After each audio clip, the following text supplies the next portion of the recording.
Primeiramente, o que eu estou fazendo aqui na eletiva Legal e Real? A convite aí dos professores, né, Manuel e Rose, eu vim falar um pouquinho que o professor Manuel já falou com grande propriedade, aliás, colocou aí para vocês como devolutiva, dei uma olhadinha lá no Classroom, tá bom? E aí, ele pediu para que eu viesse aqui falar com vocês um pouquinho sobre algumas questões que são de propriedades maiores aí da nossa querida língua portuguesa, da história da língua portuguesa. Porque ele coloca aqui para vocês, né, colocou na verdade aí para vocês, uma questão que é essa daqui, ó. O dia que Einstein, né, aí comeu ontem vatapá, né, com pimenta. E aí fala, domingo foi consagrado a um passeio à Tijuca e homenagem, né, o grande matemático foi visitar, né, o hospício. Bom, primeira coisa, né, talvez aí vocês tenham já, poxa vida, mas Einstein aqui no Brasil comendo vatapá, que é notícia meio esdrúxula aí, né? Porém, pessoal, muitos de vocês já colocaram como fake. Por quê? A questão de nós termos estudado aí, que também uma das características do fake, da notícia, da fake, né? É trazer algum erro ortográfico. Porém, nós esquecemos de contextualizar a ideia, de saber. Eu venho trazendo aqui para vocês um pouquinho, até como forma de conhecimento mesmo, curiosidade, aprofundamento aí cultural, um pouquinho da história, né? Olha aqui, ó, esse cartaz, por exemplo, é um cartaz bem antigo, né? Bastante antigo. Vocês devem observar quantas coisas aqui foram mudadas ao longo do tempo, ok? Remédio sem acento, reumatismo com SH e por aí vai, né? Vocês podem, se quiser, printar aí, parar um pouquinho, depois dar até uma namorada nisso daí. Aqui já é uma reforma um pouco mais nova, né? Que a gente chama da última reforma ortográfica, que foi a reforma de 2009 até 2019, no caso aí, nós temos aí 2020, 21, 22.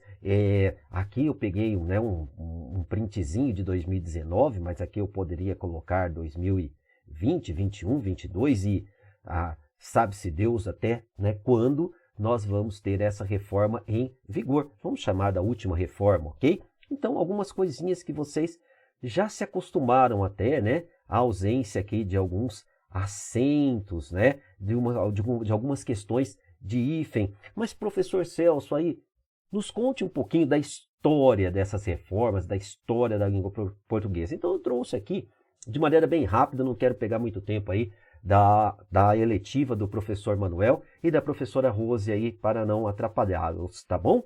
Então aqui o que eu tenho? Eu tenho lá no início da nossa língua, né, no século XVI até o século XX, a nossa língua praticamente era um modelo, né, do grego e do latim, lógico que foram línguas que, né, criaram a nossa língua portuguesa. É uma língua neolatina. O que é isso? É um novo latim, tá? E das 4 línguas neolatinas, que aí nós temos aí o italiano, o francês, o espanhol, nós fomos a mais nenezinho, vamos assim dizer, a última, né? Tá aí aquele famoso poema Última Flor do Lácio, inculta e bela, é a língua portuguesa, né? A última criada ali na região do Lácio, a região do Lácio é na Itália, né? Nós derivamos então aí do latim, ok? Lá em 1885 foi publicada a primeira base ortográfica aí desse filósofo aí, pensador, aí historista linguístico, né, o Gonçalves Viana, um português aí, Gonçalves Viana. 1907, Academia Brasileira de Letras, aí nós já, né, estamos aqui conosco, começa a pensar em simplificar a escrita. Nas suas publicações ainda não é nada oficial, é oficioso, né? Aí em 1910, aí sim há, né, uma ideia maior, uma ideia, né, mais concreta aí. É nomeada uma comissão para estabelecer uma ortografia simplificada. Então, aí a República, né, aí de Portugal nomeia essa comissão e vamos estudar. Vamos fazer aí uma questão um pouco mais simplificada, vamos deixar na nossa língua, né, mais uniforme, mais simplificada. E a história continua. Em 1911 nós tivemos a primeira reforma ortográfica, tá? mas ela não foi extensiva ao Brasil. Veja que a reforma ortográfica da língua portuguesa foi em Portugal, né? Então houve uma tentativa aí de uniformizar, simplificar essa escrita, mas que não foi extensiva ao Brasil, só lá em Portugal mesmo. Em 1915, a Academia Brasileira de Letras resolve harmonizar, ou seja, resolve aí fazer um acordozinho ali, meio de gaveta ali com Portugal também, para, né, entrar um pouquinho mais, aproximar um pouquinho mais a nossa língua da língua de Portugal. Apesar que nós somos, né, filhos da língua de Portugal, nós falamos a mesma língua, havia diversas diferenças, ainda há diversas diferenças, né? E ao longo do tempo, a ortografia vai se unificando, ok? 1919, então, essa academia revoga essa revolução de 1915, então eles tentaram em 1915, mas depois voltaram atrás. Em 1924, aí sim que eles começam a promulgar aí essa grafia comum.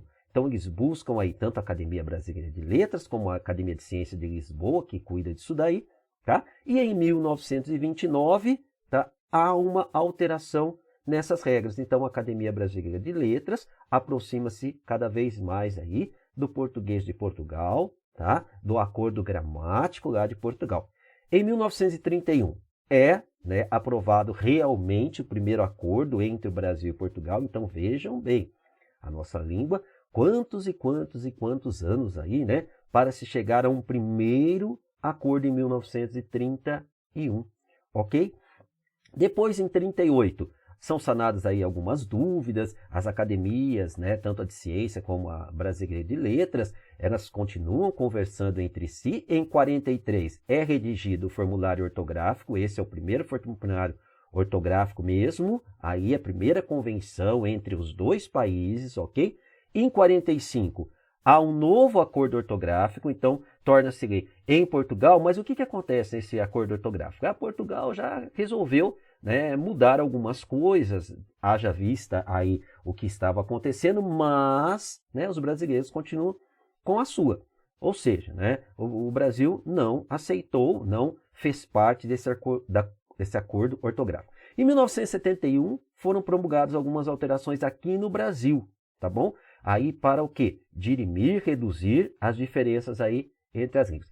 Esse foi chamado aqui no Brasil como acordo ortográfico, tá bom? Então nós tivemos também esse acordo ortográfico de 71, foi implantado em 72, em 73 aí, que nós já temos aqui, são promulgadas algumas alterações também lá em Portugal. Então o Brasil fez o seu acordo, lá em Portugal também, tá? E aí foram se chegando cada vez mais próximo. A historinha continua. Em 1975, a Academia Brasileira de Letras, aí a de Lisboa e a de Letras do Brasil, a de Ciência de Lisboa e de Letras do Brasil, não?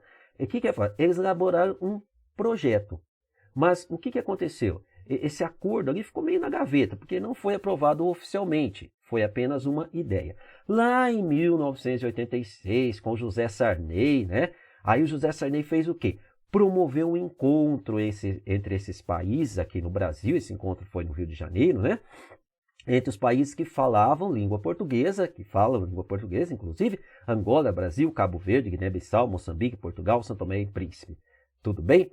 Aí nós tivemos o que aí? Foi apresentado esse acordo, né? Esse acordo está vigente, né, agora, mas com algumas mudancinhas. Por quê?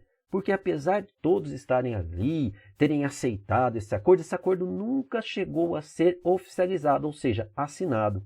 Lá em 1990, tá, nós já estamos aqui próximo, a Academia de Ciências de Lisboa, né, convoca novamente esse grupo, né, essa turma aí, os países lusófonos aí, tá?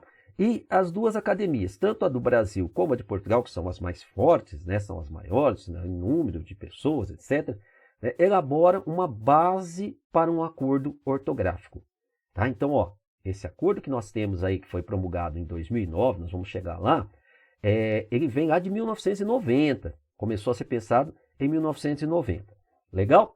2004, olha, de 90 até 2004 ficou, né, tudo quietinho, ficaram as coisas ali dentro da gaveta, ok? Aí, em 2004, ministros da Educação de vários países reuniram-se novamente aí para aprovação desse segundo, que eles chamaram de segundo protocolo modificativo ao acordo da língua portuguesa. Então, porque o acordo havia sido feito onde? Lá em 1990. E aí foi feito o acordo, mas não foi implementado. Por quê? Porque existiam alguns entraves com relação principalmente à quantidade de assinaturas. Todos precisavam assinar para que entrasse em vigor.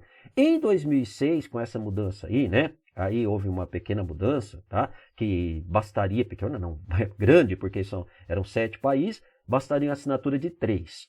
Tudo bem? Em 2006, então, Brasil, Cabo Verde, São Tomé e Príncipe ratificam o documento, ou seja, os 3, possibilitando a entrada em vigor, então, né, daquele acordo lá de 1990.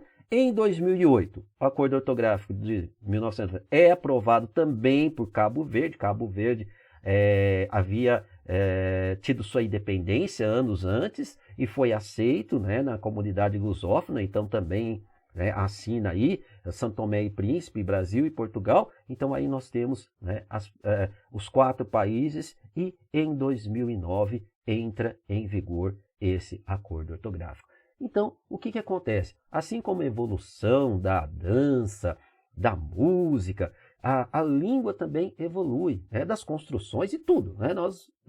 A língua é viva, então ela evolui, ela cresce. Aqui mais um exemplozinho, né, daquele fake, né, olfato. Olha lá, da mesma época, né, que nós estamos falando, 1928, ó, o Brasil de ontem, ó, ontem com H ainda, né? Em 1932, contos de ontem e de hoje. Professor Celso, olha que interessante, né? Ontem perde o H e hoje permanece com H. Isso é questão histórica, questão etimológica da palavra, tá? Se nós tivéssemos bastante tempo aqui, aprofundaríamos até nessas reformas ortográficas que foram, né, acontecendo ao longo do processo. Tá ok, pessoal?